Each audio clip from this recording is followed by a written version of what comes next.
Tawag dito, kakalipat lang nung isang katabi namin. Wala na. Imbes na mag-stay pa ako konti, Kinakaya niya ako. Labas na kayo, baka mamaya mangalmoy pa. Mas nakakahiya yun. Kinakaya mo ko. Tapos ngayon, ito na, nakalabas na kami. Kuha kami saglit ng panghimagas.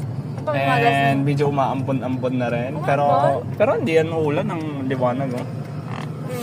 May part 2 pang motor.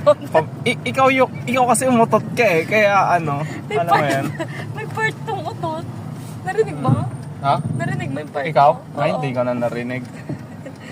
Ito kasi mahilig umutot eh, kahit saan. Alam mo yung, ano na yung mga moments natin na umutot ka na naman nun, ang lakas. Saan tayo nun? Hindi ko na alam, nakalimutan. Saan na yun? Ang lakas talaga, legit, yung utot mo na yun. Yung parang,